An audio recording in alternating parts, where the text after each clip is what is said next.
Apakah kalian siap mendengar mitos-mitos mengerikan dari sekolah kita ini? Mitos apa tuh? Iya nih, cepet kasih tahu dong. Iya, cepet dong kasih tahu. Saya jadi penasaran juga. Lah, Bapak kepala sekolah. Halo. Lah, Bapak ngapain di sini? Yo, saya cuma lewat kok. Jadi, mitos apa yang ingin kalian sampaikan? Ini serem loh, Pak. Bapak yakin nih? Ya, iya, hal kayak gini tuh udah biasa di hidupku, tahu nggak? Oke. Jangan nyesel ya. Ya, iya. Apa dah mitosnya jadi? Jadi, Bapak tahu tidak pohon beringin yang ada di pinggir lapangan sekolah? Oh, iya tahu dong. Kan saya yang punya sekolah. Ya, iya juga sih. Tapi Bapak tahu nggak? Kalau pohon itu angker. Angker dari mana? Saya di sini udah lama tau lah. Tapi Bapak tahu nggak? Kalau ada yang bilang, bahkan banyak yang bilang, kalau pohon itu merupakan istana kuntilanak loh, Pak.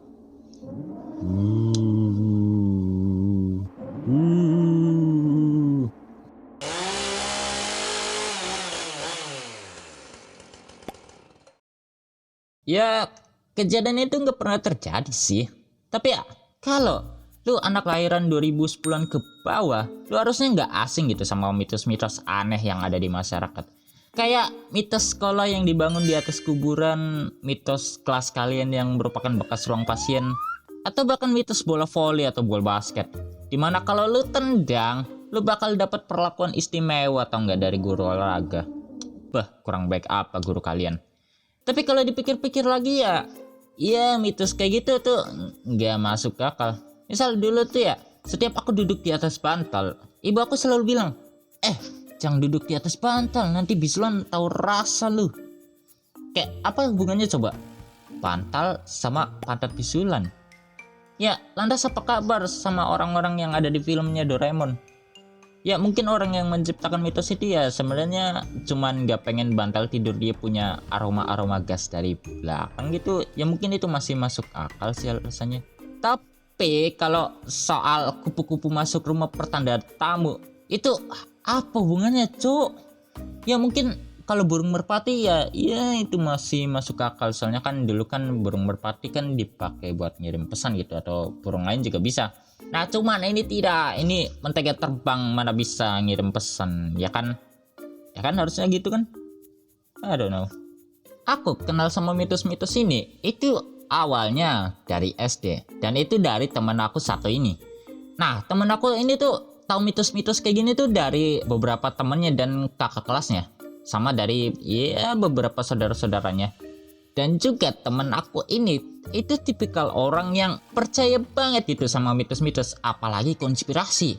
Dan karena waktu itu aku masih SD ya, masih polos-polosnya gitu, umbelan aja masih nyotos.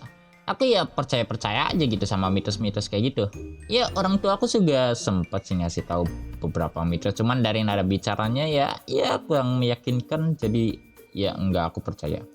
Dan di sini aku udah ngumpulin 5 mitos yang cukup terkenal di kalangan anak sekolah. Mitos pertama, sekolah bekas rumah sakit. Aku gak tahu kenapa teori ini bisa tercipta gitu, dan gak tahu kenapa teori ini tuh dulu banyak banget yang percaya. Dan sayangnya termasuk aku juga percaya. Ya padahal kalau dipikir-pikir lagi ya, sekolah kan harusnya dibangun di tanah kosong gitu ya, bukan rumah sakit yang terbengkalai terus disulap jadi sekolah. Kan gak mungkin. Mitos kedua, sekolah bekas kuburan. Ini apalagi cuk? Ngapain coba? Dari sekian banyak pilihan tanah, kenapa tanah kuburan yang dijadiin sekolah coba? Dan siapa yang cukup pengangguran buat mindahin semua mayat yang ada gitu? Oh mungkin pas pengen bangun sekolah, orang yang pengen bangun sekolah pergi ke dukun terus minta, wahai dukun, aku ingin membangun sekolah, tapi aku tidak tahu caranya supaya dapat banyak murid di sekolah itu dukun. Kalau gitu, saat sekolah selesai dibangun, kamu perlu taburin halaman sekolahmu dengan tanah kuburan. Tanah dari kuburan. Oh, kalau gitu gimana kalau aku sekalian bangun sekolah itu di tanah kuburan saja, dukun? Ya juga ya. Kan gak mungkin kan ya kejadian gitu. Mitos ketiga, ruang kelas bekas kamar mayat. Oke, ini siapa? Siapa yang bikin mitos gini? Seterbengkalainya kelas kalian, nggak mungkin dong ruang kelas kalian itu hasil sulapan dari kamar mayat. Nggak mungkin dong. Ya mungkin kalau bekas ruang UKS ya itu masih mungkin, soalnya ruang kelas aku ya waktu SD begitu. Cuman bukan kamar mayat juga. Ya aku tahu mitos itu dari teman aku ini ya jelas. Soalnya waktu itu kelas kita lagi banyak kejadian sial ya.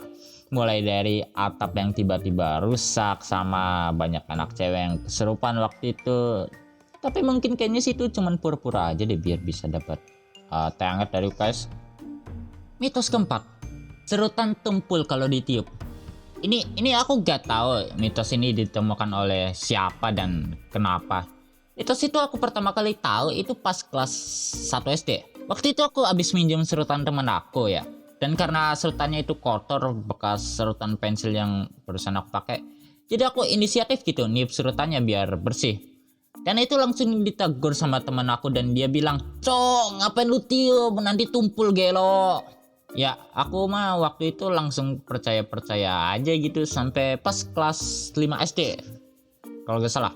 Ya, aku mulai gak percaya gitu sama mitos begituan. Ya karena ya gak masuk akal aja gitu kalau dipikir-pikir lagi. Sampai aku SMK. Aku baru percaya lagi soal mitos begituan, soalnya pas aku searching di Google ternyata ada penjelasan ilmiahnya, cok. Dan katanya sih serutan bisa tumpul itu gara-gara air liur kita ikut kelempar dan nempel di mata pisau serutannya, sehingga mata pisaunya tuh berkarat dan akhirnya tumpul. Ya nggak disangka aja gitu ada penjelasannya gitu. Dan kayaknya sih itu bukan mitos lagi deh sekarang, soalnya kan iya ada penjelasannya. Mitos kelima, mitos pensil sepanjang kelingking bisa bikin orang tua meninggal. Ini siapa coba yang bikin mitos beginian, cowok? Durhaka sekali yang bikin mitos ini. Ya kan sekarang kan ada tren permainan kalau balon jatuh seseorang bisa mati. Lah kita ini lebih evolusioner coy. Kita bisa durhaka jalur pensil doang. Magic. Ya aku tahu ini pas ya of course kelas 1 SD dan dari teman aku satu ini. Pas itu waktu itu aku memakai pensil yang udah pendek banget waktu itu dan temen aku ini langsung negur dan bilang, kalau pensil udah sependek itu ya harus dibuang tau, nanti orang tuamu meninggal loh. Ya aku yang udah punya pemikiran kritis waktu itu ya jelas gak percaya lah. Mana ada nyawa orang terhubung dengan satu pensil. Dan kocaknya orang-orang di sekitar aku itu percaya gitu sama mitos kayak gitu. Dan gak jarang aku nemu sampah pensil yang udah pendek-pendek di jalan maupun tong sampah. Wah.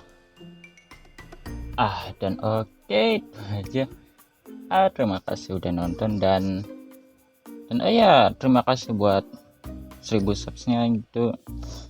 Kayak senang aja gitu 1000 subs pertama gitu. Dan ya ini mumpung kuliah aku lagi libur jadi aku bisa lagi rajin-rajinnya up gitu. Dan bentar lagi masuk kuliah aku jadi aku gak tahu masih bisa sering-sering up lagi enggak.